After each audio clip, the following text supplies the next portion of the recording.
What's going on, college football fans? Jack here with another episode of The Big and Bold. And the purpose of today's episode, I really want to talk about this crazy coaching carousel that's going on right now in college football. I mean, you've got guys going out getting $100 million contracts. These schools are buying their houses, getting them new ones. It's insane.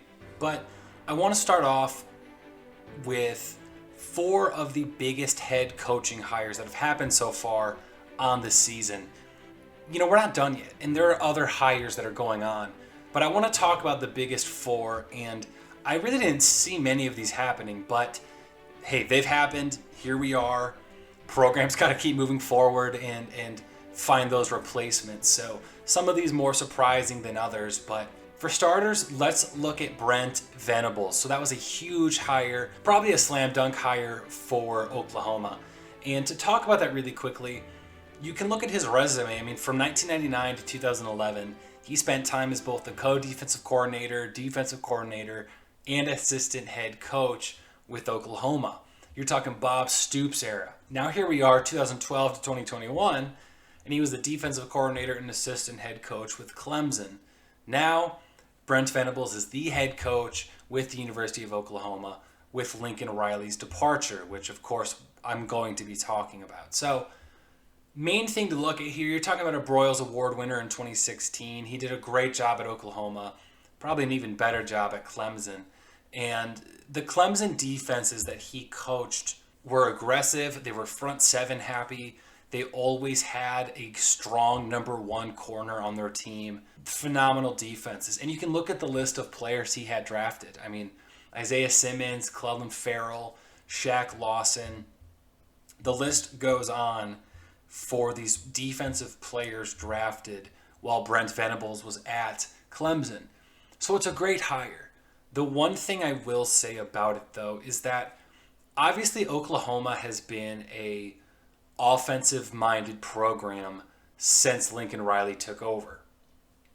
Now you have a coach coming in who's obviously very defensive-minded. So it brings up the question, are they going to be able to make that switch, and or how quickly will that happen? Venables is going to be the guy to carry Oklahoma into the SEC. Whether it be in 2 years or 4 years, we're going to see Oklahoma in the SEC. Obviously, it's the most challenging conference in college football right now. So is he going to be able to make that switch and to develop the program into his image before that happens? I mean, Iowa State isn't having the season we thought they were going to after last year. Texas is having a down 5-win season with first-year coach Steve Sarkisian. Right now, Oklahoma State and Baylor, those are the two big ones right now. And who knows what they're going to be next year, if they're going to fall off or not. So it's not so much what's he going to do in the Big 12. It's what's he going to do in the SEC. And is he going to be able to take Oklahoma from this offensive-driven program that they were into a defensive-driven program? And I don't doubt that he may be able to bring in a strong offensive mind. For all we know in there, he is a strong offensive mind. But time will tell, and that is kind of the difficult thing for me right now is, yeah, he did a phenomenal job at Oklahoma. He did a phenomenal job at Clemson. So obviously he has those roots to the East Coast. He has those roots at Oklahoma already. But is he going to be able to build them up quickly enough into his image of what he wants for the Oklahoma program? Time will tell. I think it's a fantastic hire. There's no doubt about it. But it's a matter of, can he develop them into the program he wants them to be? Next one we're going to talk about, Brian Kelly. Obviously, this caused a lot of stir. Went from Notre Dame to LSU. Now, you can look at his background, and he has a proven track record with Notre Dame. Of course, he was originally with Cincinnati. Had a couple other stops before that, but accumulated a 34-6 record with Cincinnati. They were a 12-0 team. Left before he could coach them for the Sugar Bowl to actually take over for Notre Dame. But he had Cincinnati as a 11-12 win program before Luke Fickell was there. It's not like Luke Fickell's the only guy to turn Cincinnati into a 12-win program. Brian Kelly had done that too. Obviously, what we're really going to talk about, though, is his Notre Dame success. 92-39 with Notre Dame. Long list of accomplishments. You got the 2012 BCS championship game. That's where they got smacked by Alabama after, I believe, going 12-0 that season. two playoff appearances, 4 New Year's Six Bowl appearances, and he won the Walter Camp Coach of the Year award in 2018. So, no, excuse me, 2012. But you look at what Brian Kelly did with Notre Dame, and he obviously took a program where it is difficult to recruit. I mean, it's not an easy task recruiting at Notre Dame because they do have a very high academic standard there, and recruiting to the state of Indiana is not the easiest thing to do, but he did an incredible job there, and he won a lot of football games. I don't know if I think he's the best offensive mind. I've always felt like the Notre Dame offenses have been a little timid, but he always seems to have a balanced team, always seems to have good defenses. You look at the year by year, though. I mean, in 2010, 11, and 14, he was 8-5, 8-5, 8-5. 2016, he goes 4-8. I don't mean to highlight the negative. I mean, again, you're talking about a BCS championship berth in 2012. You have that 12-1 season in 2018, 11-2 in 2019, 10-2 in 2020. Made the playoff again that year. And he's just now coming off an 11-1 season. So, he's had a lot of success at Notre Dame. But the thing to point out is that they got to that Rose Bowl in 2020, and they got kind of embarrassed. They got to the Cotton Bowl in 2018, and they got embarrassed. They got to that BCS National Championship game against Alabama in 2012, and they got embarrassed. You could even reference that Fiesta Bowl in 2016 with Ohio State. They lost that game 44-28. So every time he gets Notre Dame to that New Year's Six Bowl, to the playoff, they get let down, and it's not even close. So that's concerning to me. Now, one could make the argument, well, they don't have the athletes that those programs have. When you're going up against Ohio State, Clemson, Alabama, they don't have the recruits. And that's possible. That's a possible theory. He's not going to have that problem at LSU. He is going to recruit the best of the best to LSU, and he wants to win a national championship. Now, I'm going to poke fun at him a little bit. I don't know if I like hearing him talk about, what it takes to win a national championship and what he's looking for in recruits to win at the highest level, when there are some kids on that program who are still there from the 2019 national championship with LSU. He himself has not won a national championship. So that rung me the wrong way a little bit. Then you have that super weird Southern accent controversy where after like 24 hours of being hired at LSU, he suddenly has a Southern accent. Brian Kelly's a weird dude. I don't know what else to say. But he has been very successful at Notre Dame. And I'm not mad at him for leaving. A program will fire you in an instant once they're done with you and they want to move on. So I'm not mad that he left. Yeah, he left quickly. What else is he going to say? He said, hey, I gave you my best, 11 years I had in me. Couldn't win a national championship. Don't think we're going to win one this year. Sorry, I just got offered $100 million to go coach LSU. It's one of the best college football jobs in the country. I'm going to take it. Not mad he left. The manner he left was a little awkward, but hey, I'm not going to cry about it.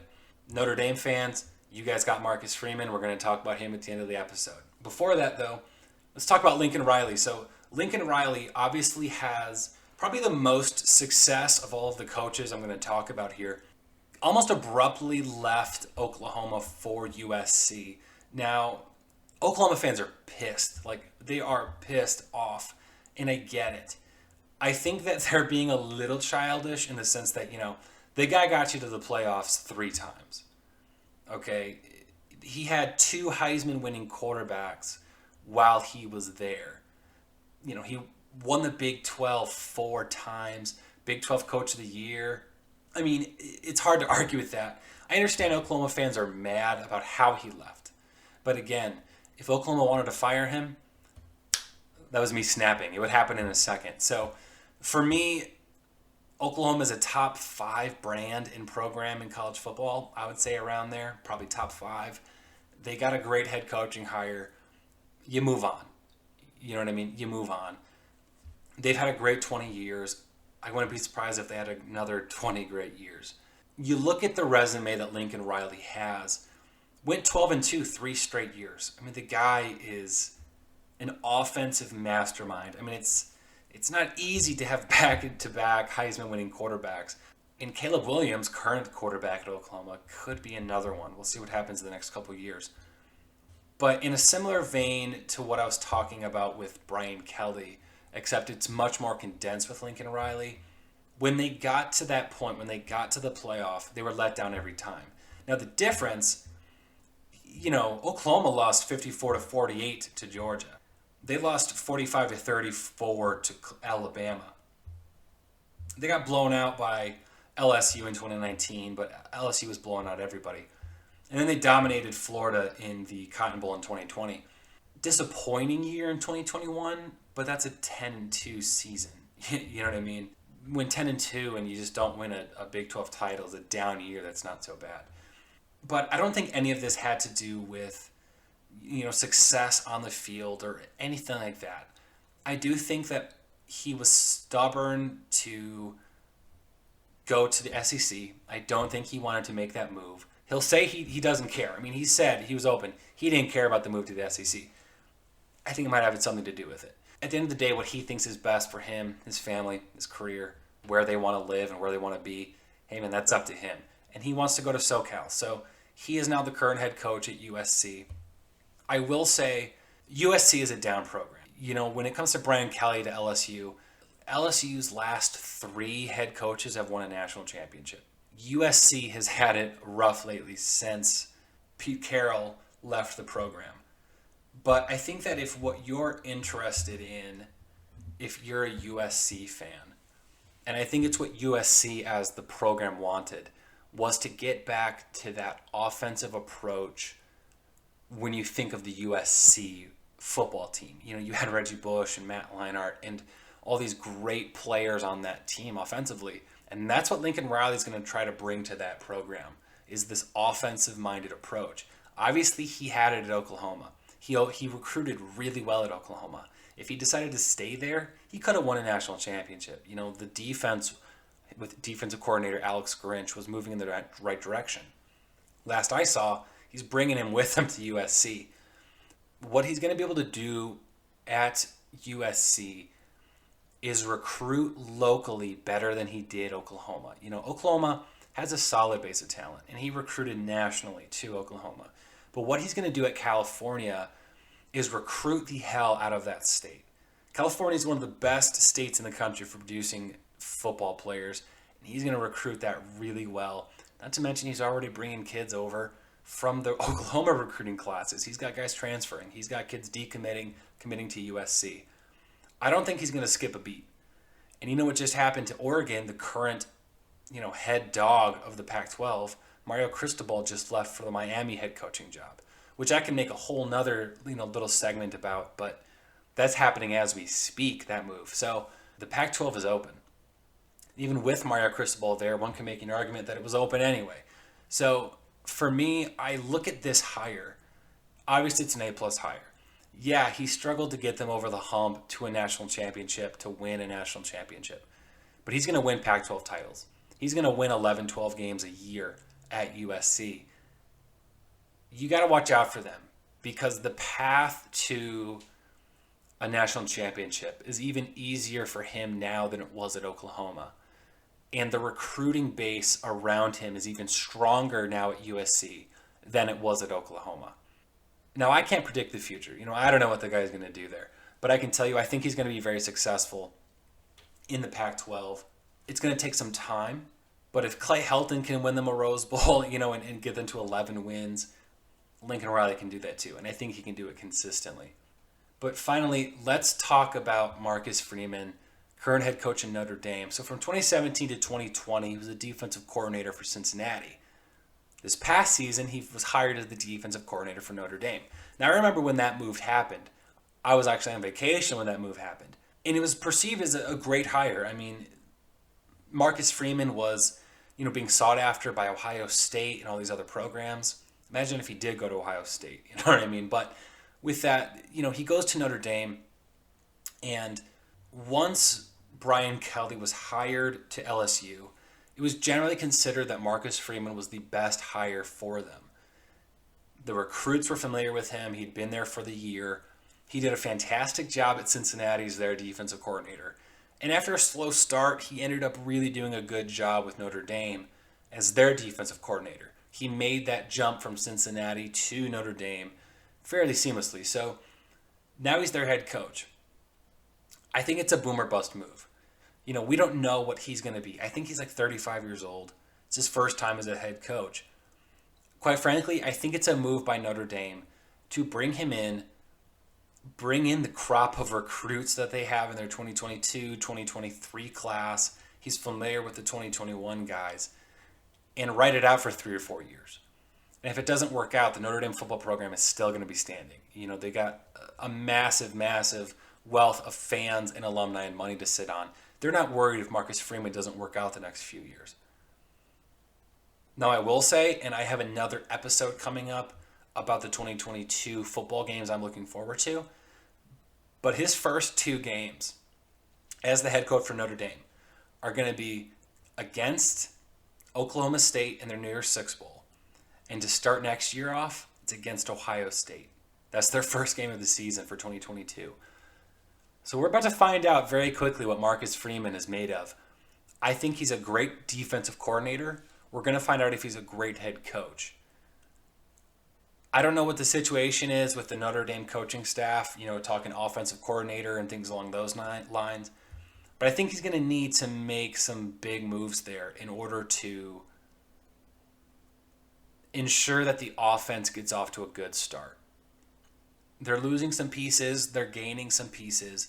I think it's going to take him a year or two to really get this going when you had Brian Kelly there for so long. But it's a strong hire. I definitely don't mind it at all. Now, do I think I would have preferred if maybe they went out and got Luke Fickell? Yeah, absolutely. Like Brian Kelly to Notre Dame, I think Luke Fickell to Notre Dame would have been a fantastic hire. Maybe a higher upside hire at that.